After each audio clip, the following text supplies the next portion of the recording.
We're live across some platforms. Got to click the red buttons on a couple others. There we go. Let me get Instagram up and going here. Been testing Instagram past couple days. Got that one going live.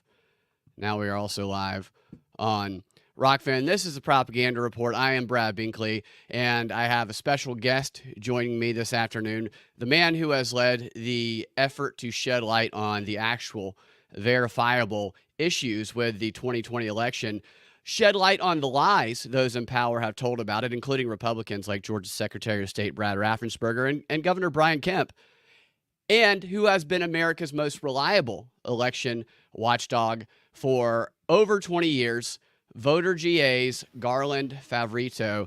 Garland, how you doing? Great, Brad. Good to see you again. Good to see you as well. I saw you at the July 4th event. I know you had a car that was in the parade, and you were passing out information to people. How did that go? It went great. We literally passed out every single piece of literature we had, every single piece of candy we had for the kids. So it's really worthwhile. You know, the folks are just so interested in election integrity. It's still like the number one issue in Georgia and other states. And you know, they were getting pretty well known there. So it was a very kind of a rewarding day. And I think you had some fun too. Yeah, I had a good time talking to people, and I can say that the booth directly across from you guys during the festival, the Democrats were certainly well aware of your work. I could tell by their shifty eyes as I was interviewing one of them, and they were talking about the election. So that was pretty funny. Well, I'm glad they are aware of what we're doing. That's good news, I guess. I wasn't even sure if they did or if they were or not. Yeah, no, they knew. I could tell. They definitely knew exactly who you were. I feel like they thought they were sitting across the way, about 10 feet away from a group of insurrectionists, is how I think they felt about the situation there by some of the things that they were saying. It was pretty extraordinary. You know, what's funny, I was in actually in court the day of January 6th, 2021. So we were watching it on the TV. Yeah. But we were literally trying to unseal the ballots back on January 6th of 2021 so that we could find out what actually happened in the 2020 election. And of course, we're still trying to get those ballots unsealed. I was just over at Fulton County today, telling them that, what do they have to hide? Why did they hire criminal defense attorneys to prevent us from looking at the ballots? If there's nothing to hide, just show us the ballots and let's get this over with. But then instead, for 3.5 years, they have wasted millions of taxpayer dollars trying to hide the ballots from their own taxpayers. That's the crazy part of the whole thing. And they've done it despite you guys showing every reason to let people see the ballots. Like time and time again, you've provided evidence from this county or that county or whatever other evidence you provided, which there's just so much of it. You should check out voterga.org, and you have your evidence compiled there. And it's like every time you guys show that the ballot should be looked at, some judge or somebody else railroads it when they should be saying, wow, we need to look at more of this. Yeah, it's really exposed the corruption in the entire judicial system, particularly in Georgia, especially in Fulton County. The Fulton County judicial system, and Gotham City, and up in the upper courts, Court of Appeals, we finally got an honest ruling out of the Georgia Supreme Court. But people all the way around the country, these other election integrity advocates who've been challenging election processes that are just wholly corrupt, and they got all the evidence to prove it. They are being stymied by corrupt judicial decisions. Yeah, so we're seeing similar efforts like that on their behalf to stop you guys across the country. Remind people again what that favorable ruling was that you guys got. Well, suddenly I got this thing in my throat. At the Fulton County Superior Court ruled that we did not have standing to sue. And if you remember, we went to the appeals court. We thought that we knew that he was completely wrong because he had strung us out for 10 months. And then comes up with this bogus standing ruling. We appealed to the Court of Appeals thinking they would overturn it. They didn't. We appealed to the Georgia Supreme Court, and they said, oh, you've always had standing. Citizens, residents, and taxpayers have always had standing to sue a government agency or official who violates the law. Yeah, so standing is that you have a stake in the matter as a citizen. There's damages that can happen. Well, exactly. And they made that decision. Democrats and Republicans unanimously agreed. And they made it without us even having a hearing. So basically, citizen residents and taxpayers and they added voters in there, have always had standing to sue, government agency officials who violate the law since the state was established in 1788. Absolutely. And it's just crazy how exposed the justice system for being corrupt or how corruptible it is these past few years. It's just eye-opening. And of course, a lot of people don't even see that because the corruption has gone in the favor of the side that they stand on. So they don't even recognize it. They might recognize it in certain other avenues, but to me, it's completely broken. And you've continued to fight against it and shed light on that. What is the latest in the work that you've been doing? I know that you just did some public testimony to the Georgia State Elections Board. Tell us about that and what you've been working on lately. Well, thanks, Brad. So we had a great day down at the State Election Board Tuesday, and we were able for the first time to present some solid evidence. I won't say the first time, but it was the first time we've been able to present solid evidence to the State Election Board. And thanks to Dr. Jan Johnston, who has just been a complete warrior in this, we were able to call 3 expert witnesses, Clay Parikh, Mark Davis, and myself. And we were able to refute 10 or 12 claims that the Secretary of State's office has made to cover up Fulton County election problems. So it was pretty exciting. We did the press release, I guess it was yesterday. It's up on the voterga.org press release tag. It's got links into all the video clips and the entire presentation and the entire meeting, 8-hour meeting. But Philip Davis, a 30-year image analyst, career IT professional, career image analyst, it testified that 3,900 ballots were double scanned and double counted. That was terrific. The complaint that the SEB was hearing only alleged 3125. He said it was, I think, something like 3910. Then we had Clay Parikh, who explained. So there were more than you guys anticipated. Exactly. More than the complaint, which was filed by Joe Rossi and Kevin Moncla originally, more than they had even alleged. And they also alleged 17,852 ballots have no images. Votes have no images. So they certified 17,852 extra votes than what they have images for. And they're missing tabulator tapes for another 20,000 votes. We have. So what does that mean? That they haven't necessarily been like marked in anywhere to be able to be verifiable? Well, yeah. So they certified these votes. So just to I kind of walk through the process at the beginning. So if you have a certified vote, the normal steps are you have a ballot. The ballot is scanned. It produces a ballot image. The ballot image then also has a corresponding SHA file, a .sha file, which is secure hash algorithm, which authenticates the image. Then from there, you also have a cast vote record, which is like a DVD type record extension.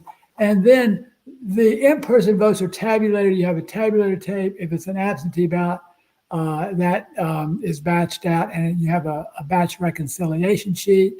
Those are batch uploaded, the batch uploaded report, and then finally you get a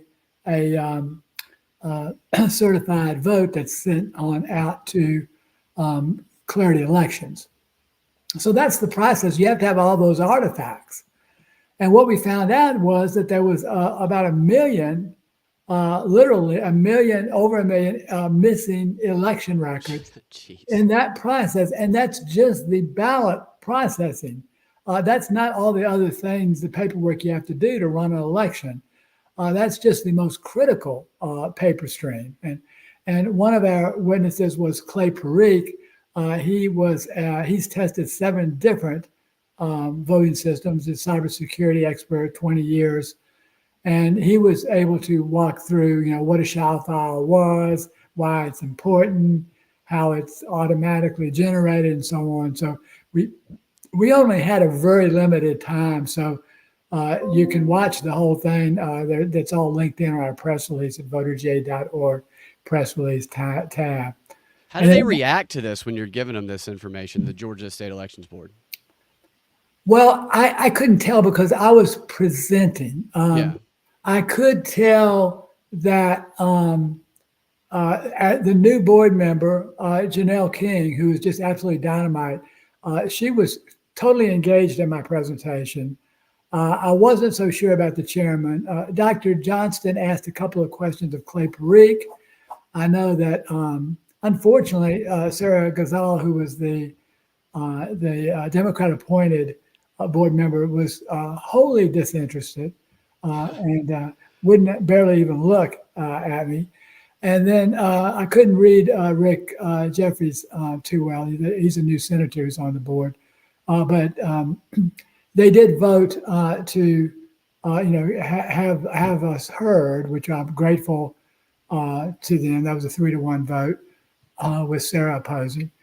And they're going to vote to come back next month, and I think here we'll consider some more research and probably wrap up the monitoring that they have in place for Fulton County. There, I have proposed monitoring for the 2024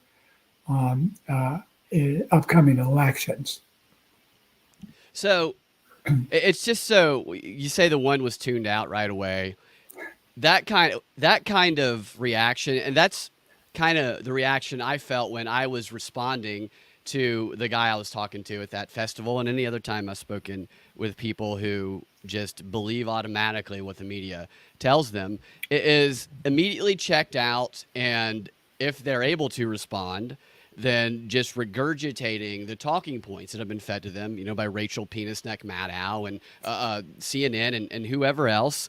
And for someone to be on the state elections board and to just be immediately checked out, it is just, that's not a person who should be in a position like that. The material you are presenting is you have to be engaged and you have to follow along with it. It's, I think, probably intentionally complicated the way they do it so that they can mislead and lie to people about it by getting them to check out. A person in that position needs to be like, if I'm going to defend my position that this is all nonsense, they need to be overly engaged so that they can understand it to prove their point, but they never are. They absolutely never are.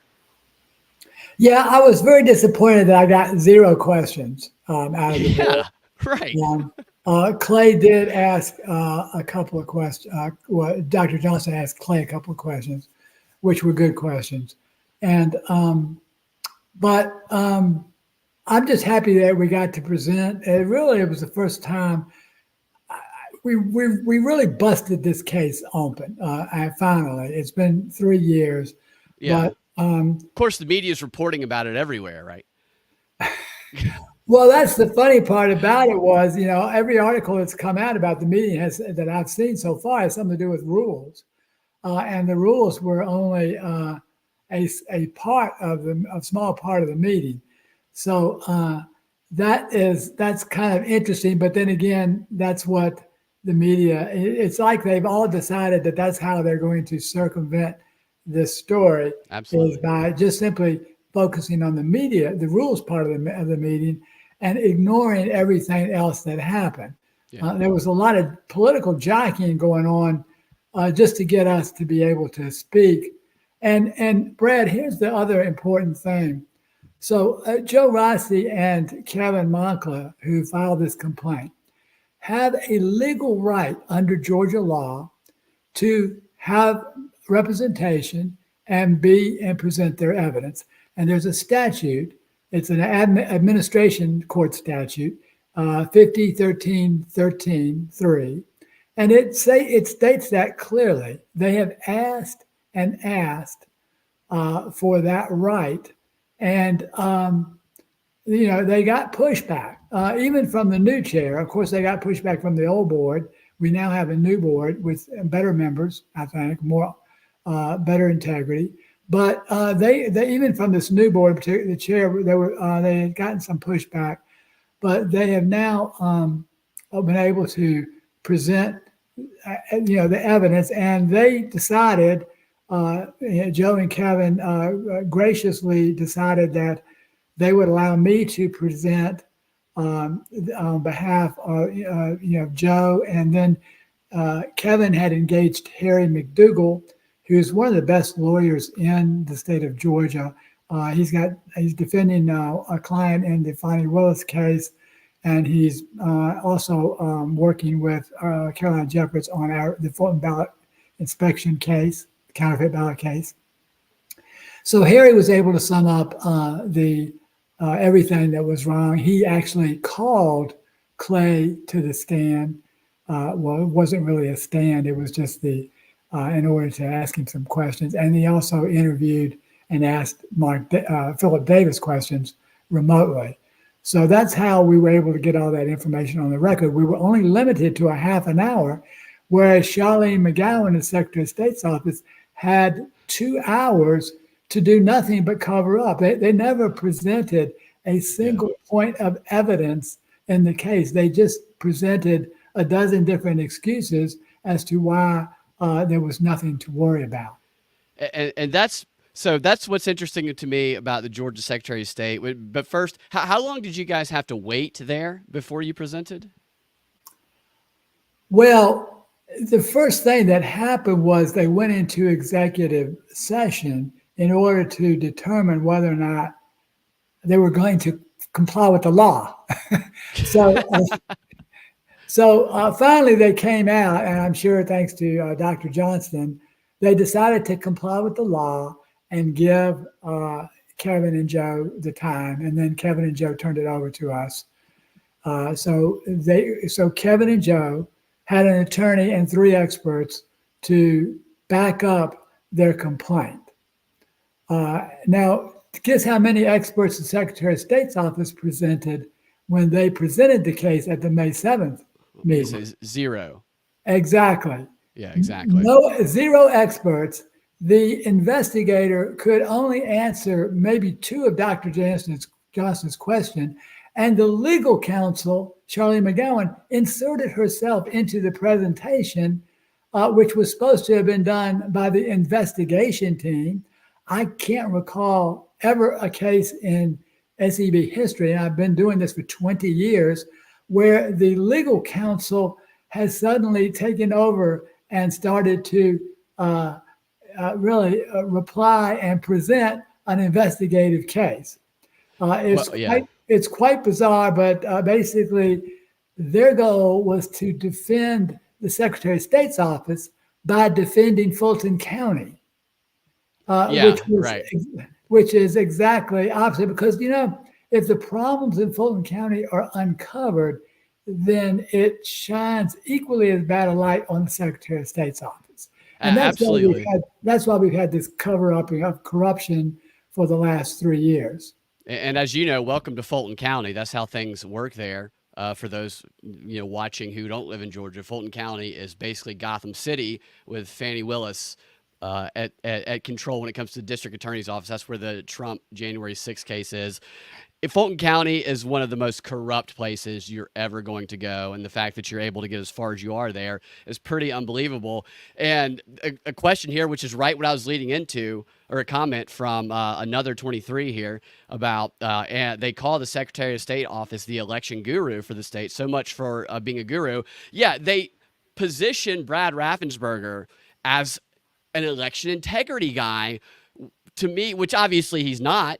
I think he is a CIA plant. If you look into his background, comes from Canada. The only information you can find about the guy you find in his mom and dad's obituaries, and that background from them, very CIA-like if you look into the history of that.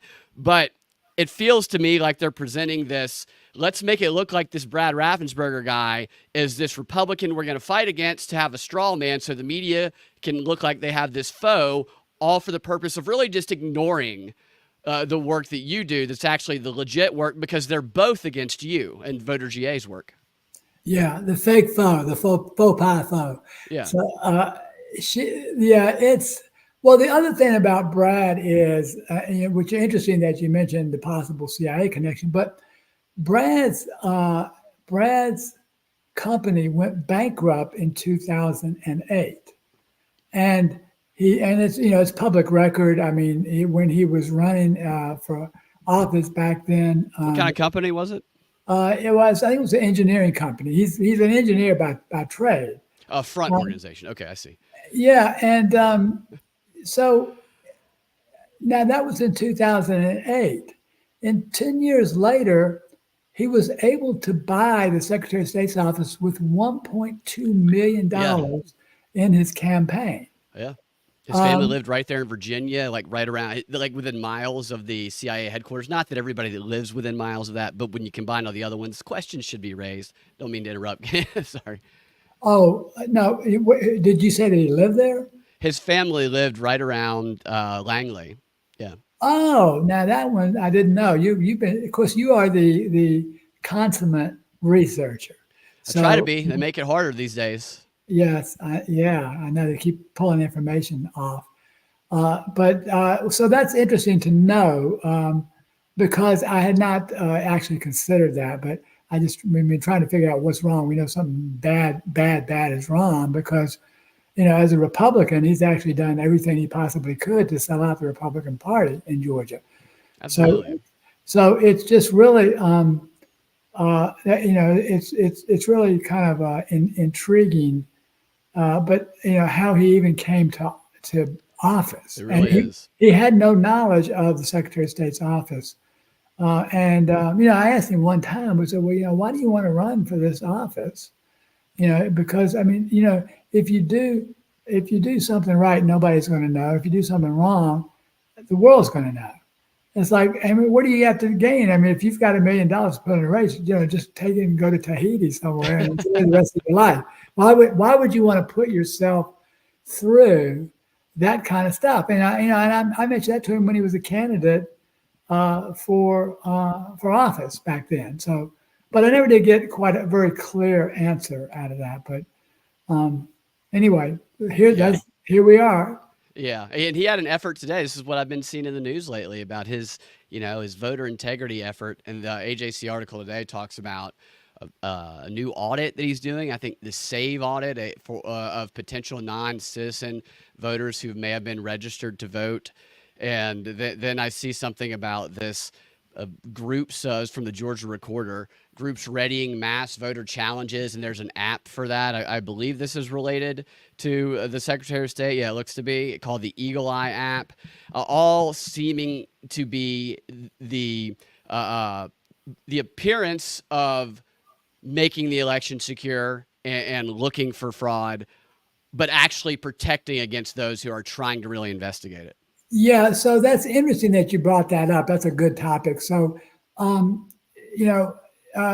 inventor of Eagle AI, Dr. Rick Richards, testified before the Senate Ethics Committee that the voter rolls have over 1.5 million, as of 2023, 1.5 million errors in them.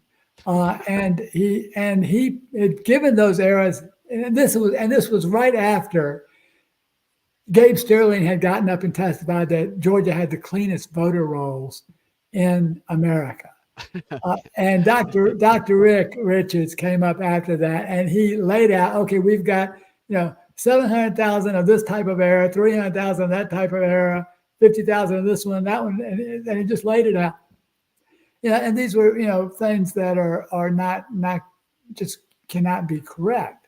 Obvious things, missing names or that type of thing, impossible addressing and so on.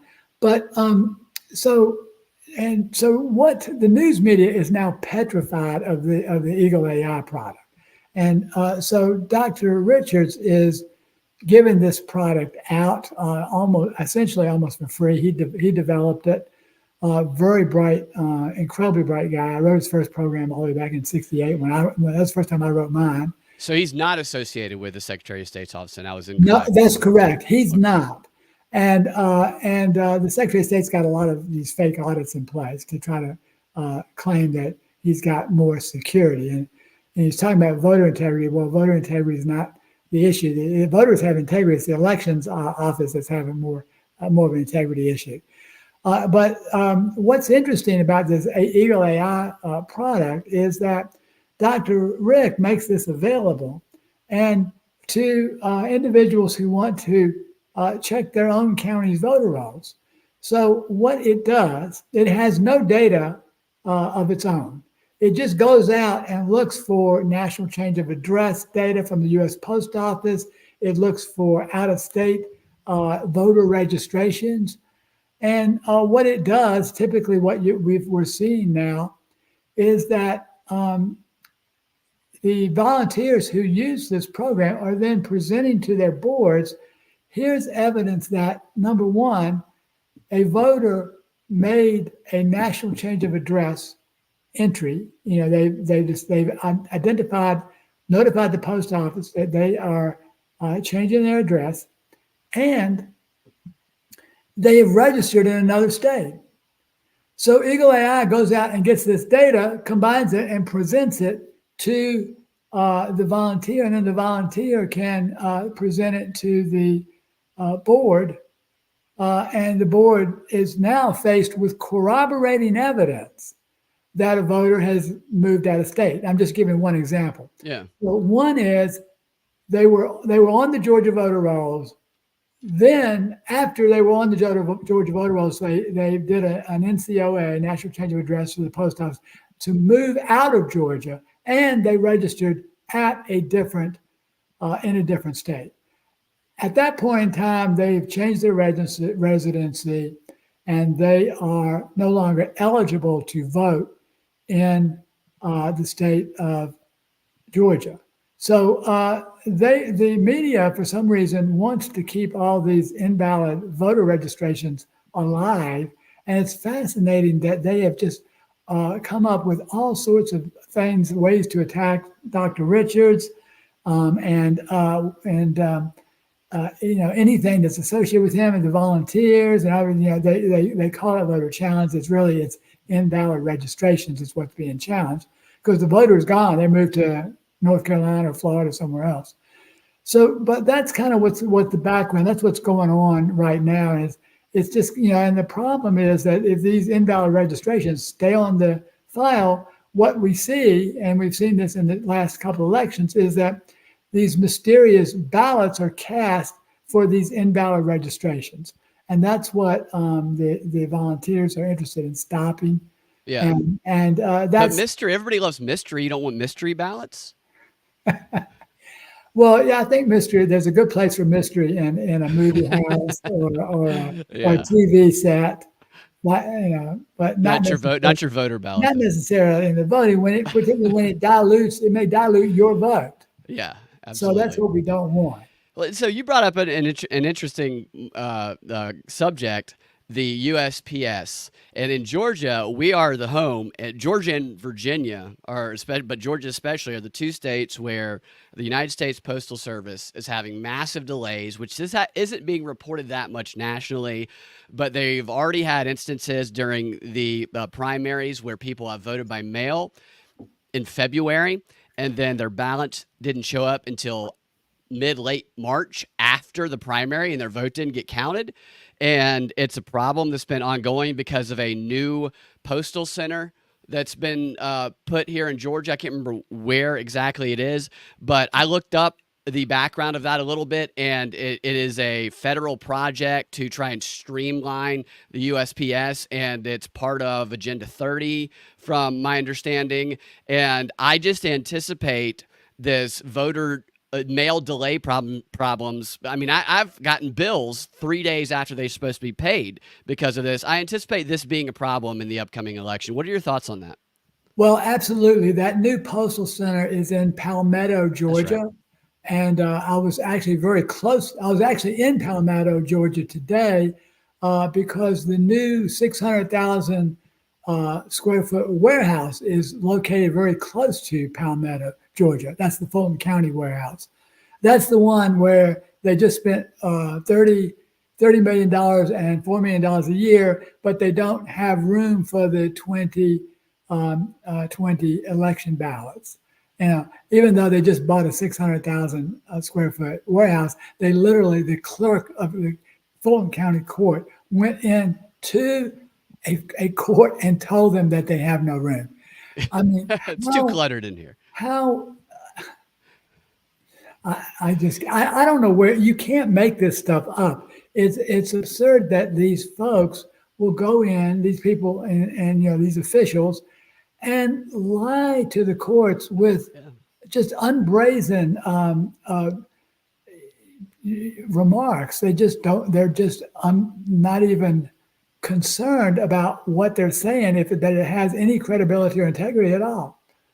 Yeah, and the courts, who I think for the most part probably don't want to get involved in this because of the potential heat on them if they do, just looking for any reason to say, yeah, okay, that's fine.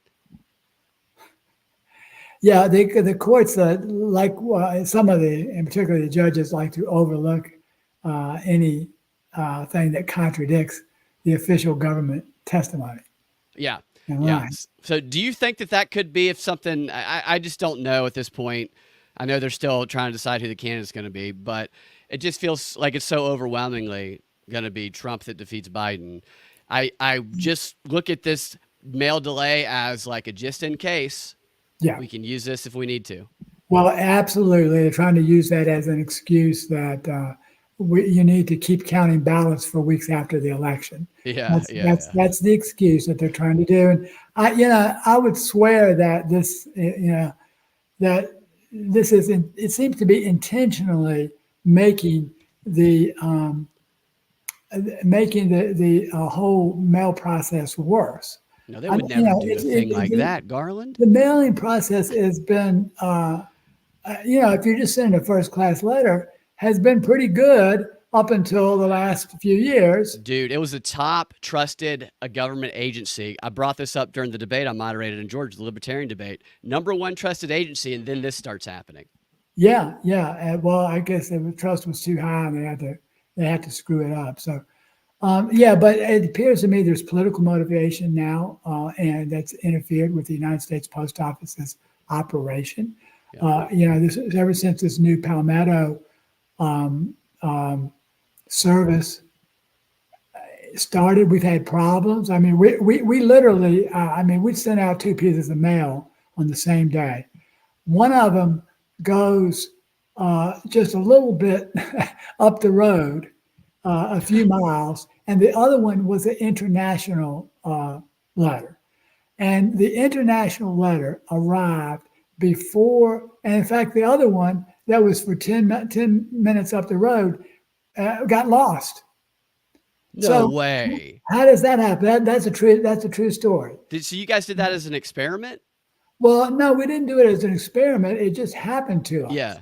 With mail that we were using. And it's just absolutely bizarre. That's wild, man. So I got this. My car insurance payment was due, and I'm not always the most organized, so I didn't remember the date. And I got a call from my insurance agent, and he left me a message, and he said, "You need to pay your car insurance by midnight, or it's going to get canceled." And I'm thinking, I don't remember receiving the bill in the mail, which I usually rely on that. And so I paid it, and then 3 days later, the bill comes in the mail. Yeah. you know? Yeah, and we've had that happen. We've had that happen with ballots as well. So I never did answer your question, but yes, I do believe exactly as you do that this could be a distraction and it could be a risk in the 2024 election. Yeah. So what we have done, we just, in fact, at the parade, we announced that on July 4th, our new campaign, which is up on the Voter GA website, and that's how to safeguard your ballot. And there are 3 steps to that process. One is as soon as you can, which I believe is August 19th, you can uh, apply to get your ballot online. And we show you how to do that. You can email the application then into your county elections director, and you can do that immediately. Our experience has been if you have your application in, then you tend to get your ballot right away. That looks pretty good. But if you wait, Lord knows what will happen. So the reason for doing a mail-in application is so you don't have to vote on the unverifiable, illegal QR coded voting system. And I say illegal because the United States District Court, as you know, Brad, has voted has uh, ruled that the system violates 2 Georgia laws. Yeah. So if you do it, you vote by mail, vote by absentee, not by mail. Vote by absentee, get that ballot early. The other thing that does, in addition to getting your ballot early, is that it checks you off as having gotten your application, and that prevents somebody from stuffing a ballot for you later on. So because it looks like when they look for ballots to stuff, they look for people who have not requested an absentee. So that's one way that's the first step of the process. Second step, of course, when you get your ballot, take your time, review it, think about the candidates, do your research. You in the comfort of your own home, and that way you can look at it. And then the third step is we recommend taking it back to your election office on election day. Don't use the mail, and the reason to do that is a couple things. First of all, you cannot turn it in at a precinct on election day. You have to turn it at the election office. And we make that very, very clear. If you can't get to the election office, you could turn it in at your early voting location on the Friday before. These are county election offices? Yes, county election offices. Thank you for mentioning that. But the reason for that is that we believe that their algorithms, that we have some bad actors and they have algorithms, and they know from your voting history whether you tend to vote Democrat or Republican, and they can cast one of their fake ballots with the fake address to cancel out your vote. So those are the reason. That's why we have this program. It's called Safeguard Your Ballot. You just click on the icon up on the homepage, and it will give you the instructions of how to get your ballot. Homepage of voterga.org. That's right. And it's all about making your vote count for the 2024 election. Yeah, everybody check that out. That's important, voterga.org, because especially in Georgia here, even though the Secretary of State acts like he is some savior for voter integrity and watchdog, he's not. He's the opposite of that. And so you have to work against his efforts as well as the efforts of Dr. Jill and Kamala and everybody else. Well, along with that, the efforts that you've put in, it's kind of a two-part question. How do you feel about the security of the upcoming election, and what other efforts or things have been put in place to prevent the problems that you have uncovered that happened in 2020? Well, let's take those in reverse order, and then that will kind of lead into that conclusion, the question. So some of the things that have happened are good things. The state election board is reviewing right now a monitoring process for Fulton County. That was the epicenter of all the problems in 2020. They are responsible for 10% of Georgia's votes. 10% of the Georgia's votes come out of Fulton County, and they're always last. And they just happened to change the election results in this last election. Which is, from what I hear, is not the first time that's happened. So the that's one of the things that was good. So another thing that's good is that first of all, the governor has confirmed that the audit's results never matched the original results back in 2020. So the governor's report has been good to help us bring, uh, you know, basically getting corroborating evidence that we've been right all along. So that was good. That's on the executive side. And the legislative side has been really outstanding. So, what we've done and what the legislature has done in the last few years is that they have banned all outdoor drop boxes. You have to take your ballot to, if you want to use a drop box, you have to take that to a voting location during business hours and you can drop it off there. So that's a good thing. They banned all private money coming into the counties, whether it's direct or indirect. Um, we warned them about the indirect money, so they've banned that. There'll be no more Zuckerbucks coming in that way. They're still trying to get involved in Fulton County and other counties, but that won't be the way that they do it. So that's a couple of good things. Again, we now we'll have a security paper for the upcoming 2024 election, which will include visible watermarks so you can identify the security paper. That should help prevent ballot counterfeiting. There's a new a new law that says all votes received prior to election day have to be tabulated by 8 o'clock that night. So they have to start on election day and be through by 8 o'clock that night.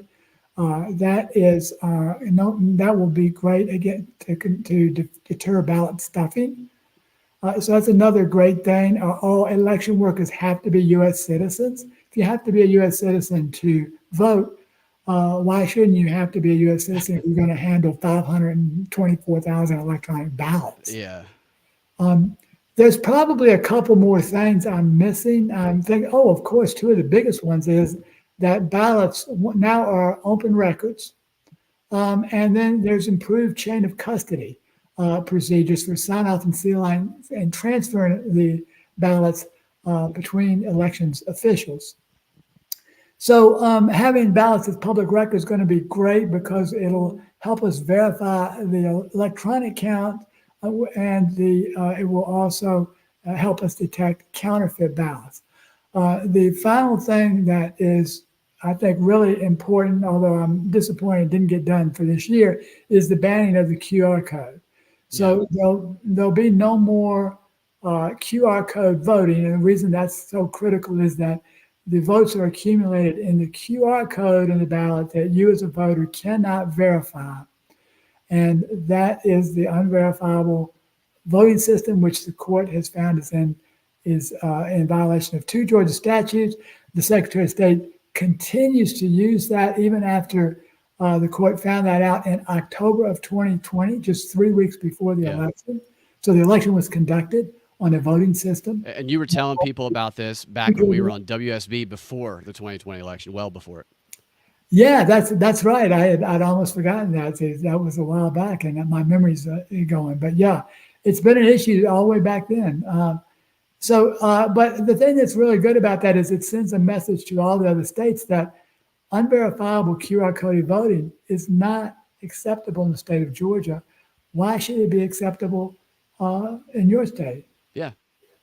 Yeah. And it's so nefarious to me, the QR code, because most people don't know all the stuff you're talking about. Like the best protection for the election is an informed citizen, which you have done more than anybody in the country to create an informed citizen with your work and the information you put out.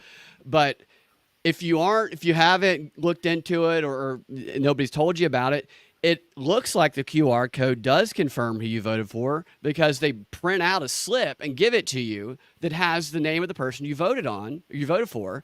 But they don't realize that that doesn't actually go into the system. Right. And there's no guarantee that those names on that piece of paper actually match what the codes are in the Yeah. QR code system. Yeah, exactly. That's what. Yeah, that's a lot better way to put it. And that to me is just manipulation. Well, it's certainly a recipe for manipulation if it's Yeah. not a direct manipulation. But it is actually, you're right, it is a manipulation because the voter didn't vote in a QR code. You know, the Exactly. voter Yeah. picks them. So, and that's the other issue that you raised. So there should be nothing between a voter and his or her ballot. Right. And this whole ballot marking device being in the middle, in between them, is something that's just really unacceptable. Yeah, I agree. There's a couple questions I want to get to in a second. A couple more questions that I have. How do you think they might go about getting around some of these safeguards? Because if it's in their playbook to try and change the election, how might they go about doing it this time around? Yeah, so that's a good question, and I'm not sure I have a rock solid answer. I mean, bottom line is to get to your other question, it is more secure. A 2024 election will be more secure than 2020, but will it be secure enough? I mean, that's the question because we still have these voting machines that we have no business having, and we should have never bought in the first place. So Yeah. that's a legitimate question. So how can they cheat in the 2024 election? Well, certainly the audit processes are wholly inadequate, and unless we've recommended we have publicly recorded hand counts of the votes. That's the only way to guarantee that the voting system is counting correctly. And the audits are inadequate in the current law. That there's no way that they can guarantee the voting system is counting correctly. So the only other thing you could do is get all the ballots after the election is conducted. But then if it was something wrong, you wouldn't have the time to challenge it. So that's a real issue. The other issue is, well, how do you do, what about stuffing the ballot box like they did last time? A lot of that came through the absentee ballot process.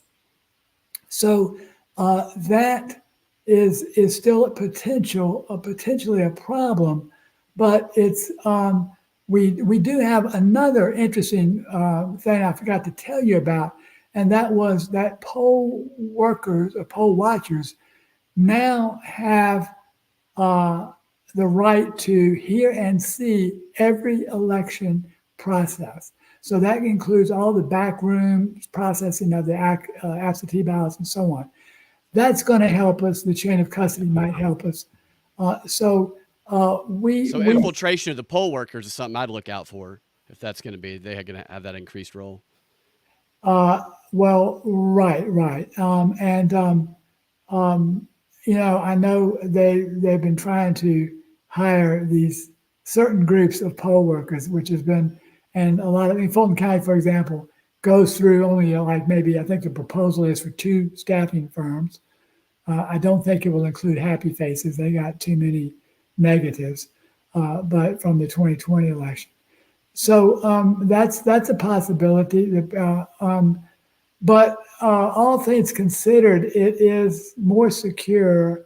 There's more safeguards and protections than ever before in Georgia electronic voting elections. And we owe the legislature a great deal of gratitude for that. We worked so hard on this session and really all the last legislative sessions, and we're so pleased. This year was completely different than the previous years, and that is really because of Lieutenant Governor Burt Jones and House Speaker John Burns. They have been very supportive. We knew Burt Jones would be, but we weren't sure about John Burns. But the Speaker has been really good to us. We're grateful to him and to Lieutenant Governor.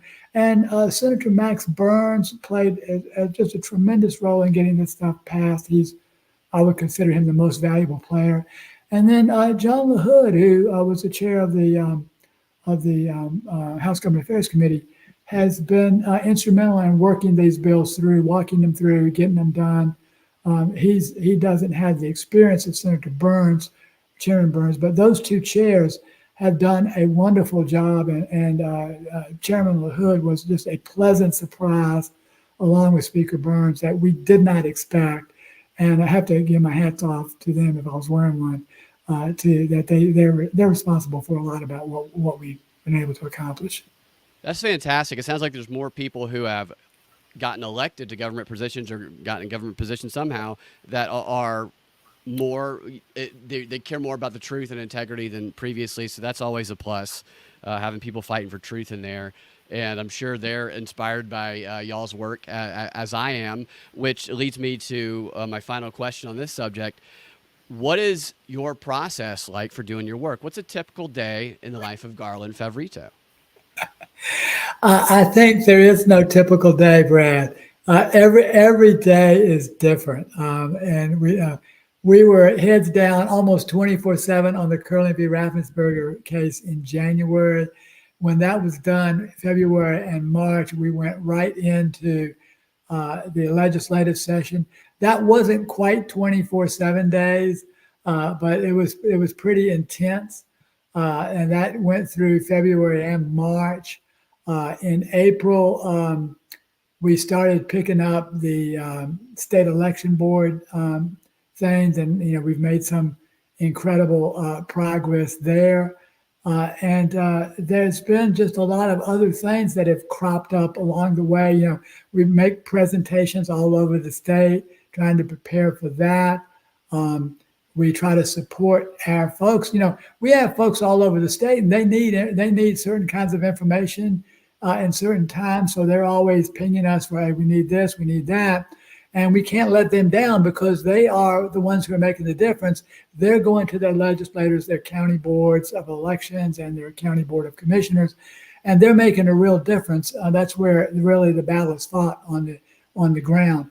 So that's sort of a day. This week we were at the state election board. I testified there.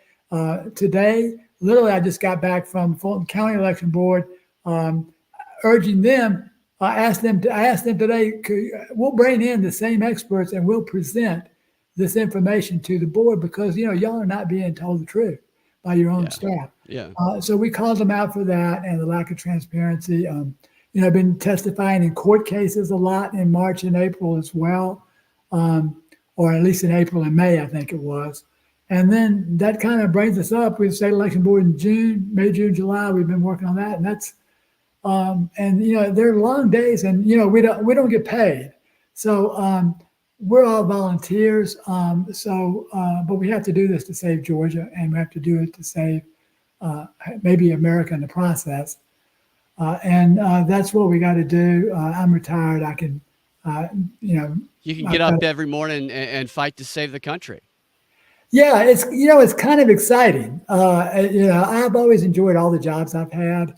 I've always been blessed by having good jobs, but and this is probably not as enjoyable, but it's exciting to know that we're making a difference, and all these volunteers are making a difference, and that's really, really exciting. Yeah.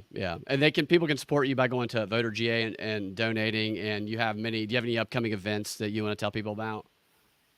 Well, yeah, actually, I would encourage everybody to get on our call, voterj.org, on the volunteer tab, or you can text TRUTH to 404-777-0067 and get on, and then you can find out what's happening. But we do have a couple of events coming up at the end of August 3.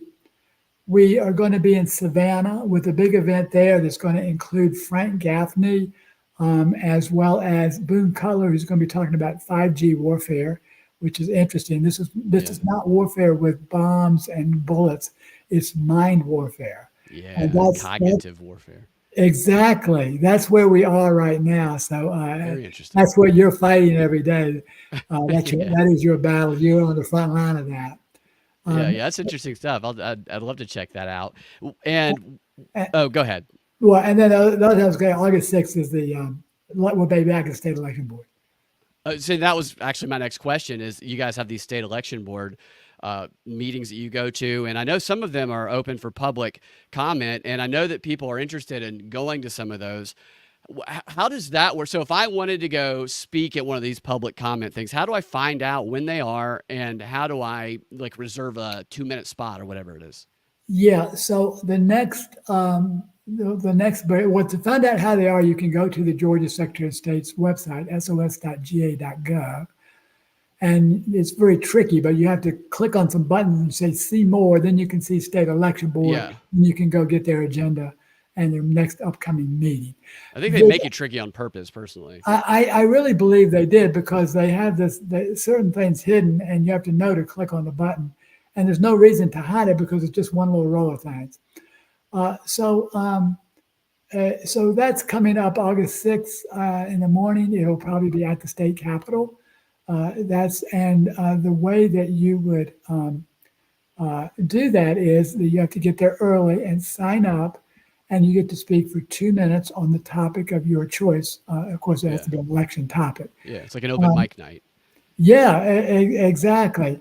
So that's how to do that. Now, we encourage, if anybody does that, what we encourage you to do is to write your comments out in advance and time them for 2 minutes. Yeah, And absolutely. Yeah, yeah. most of the people have learned to do that. And wow, when you do that, it's so effective.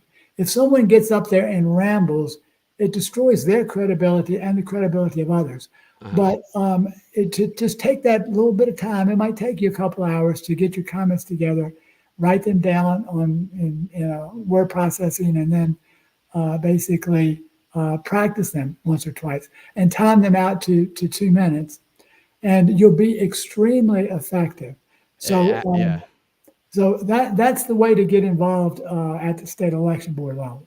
That's funny. That's almost the exact same advice I used to give when I was teaching stand-up comedy class for years back in the day. And I would even add that whatever you time yourself out to be, I would then cut what you're going to say down about maybe 30 seconds or so, because you're going to speak a little bit faster when you time it than the actual presentation, based on maybe some just the interactions or being in the room. That way you can give yourself enough space without having to rush through it.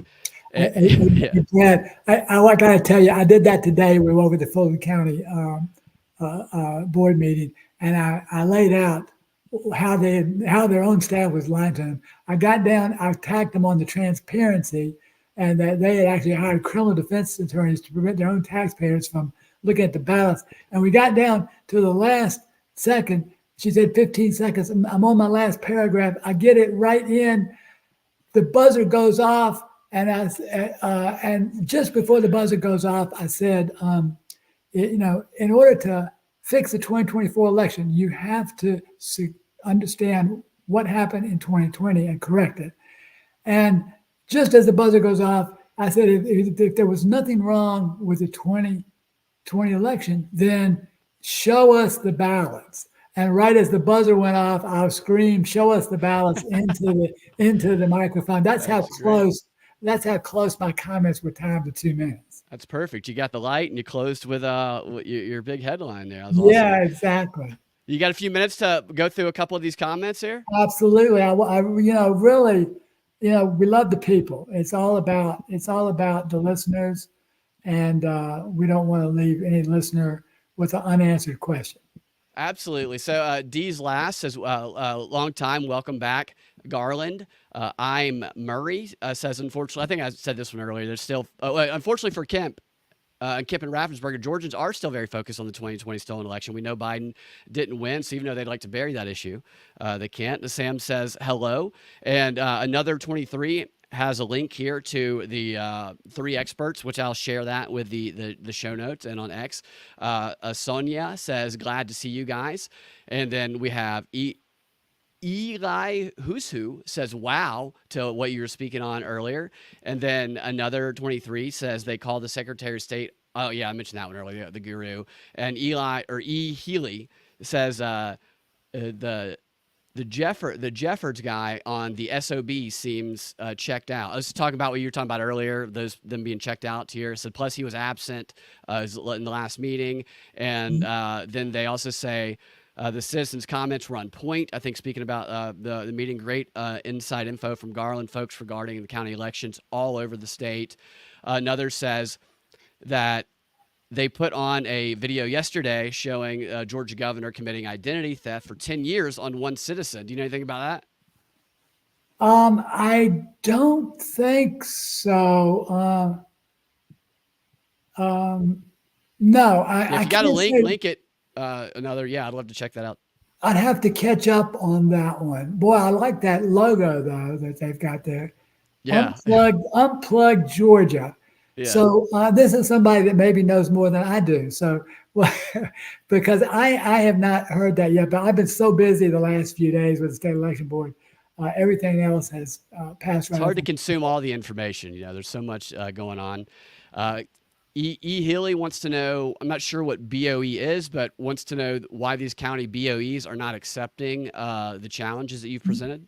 Yeah, so this is a good question. And also, somebody mentioned Senator Jeffers. At least he's voting the right way in most cases. So that's good. So, why are the BOEs not accepted? This is a really great point of discussion.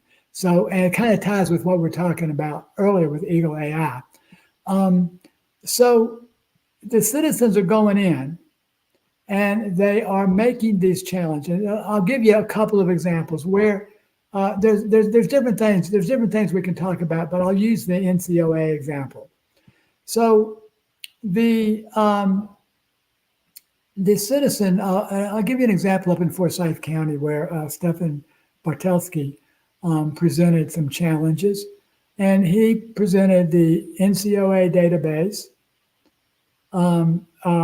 which showed that I think it was 642 or 742 challenge voter registrations were no longer valid because the voter had moved to, I believe it was Florida for most of them. And they presented the Florida registration database and they presented the NCOA database. So the NCOA and the Florida database confirmed that the voter had moved out of the state of Georgia. They presented it, and the election board denied most of the challenges. And the reason they denied it because when it was presented, they have to. The spreadsheet came from the challenger. It didn't. They didn't have any documentation that they could provide that had the official logo of the state of Florida on it that says, okay, they had moved out. So a lot of those were rejected. But when they were researched, and then they found the official document, to the board's credit, they did remove those invalid registrations. So the problem you've got is that in this case, we'll talk about Eagle AI. It's very hard for them to try to get a screen capture of an out-of-states voter registration database because you have to manually enter all those and screen capture them.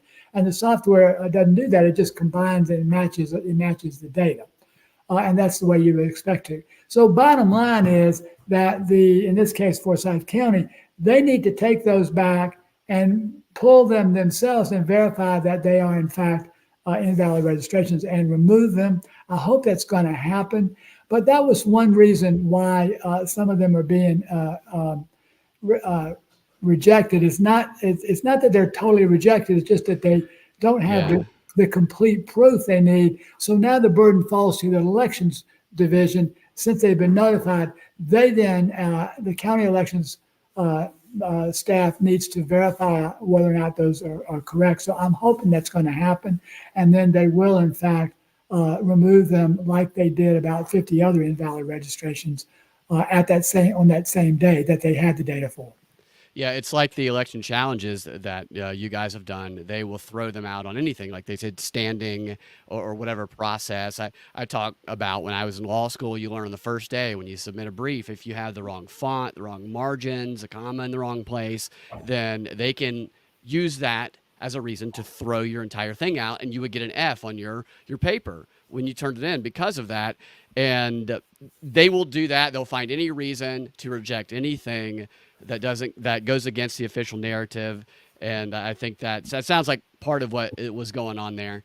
So Yeah, the burden is on you guys to just be like perfect all the time, which is a tall task. right, right. And I mean, and if they want to reject them, then they need to do the research, that to corroborate them, because the challenger has done everything they can do.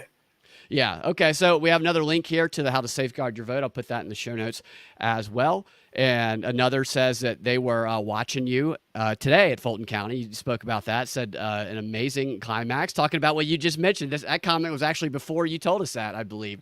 Show us the ballots. Yeah, yeah. You got there just before the buzzer. And one person, one vote says, "Thank you, Garland, for all your work." LSU. I'm sure what that one is. Now What's we that? know. Do what? Now we know. What was the LSU comment in reference to? Oh well, I was wondering what it meant as far as they said LSU. So Oh, okay. obviously I see. I that's a see. Bengal tiger. Yeah, I see. I see. Board of election. LSU sounded slow. Okay, yeah, I see it.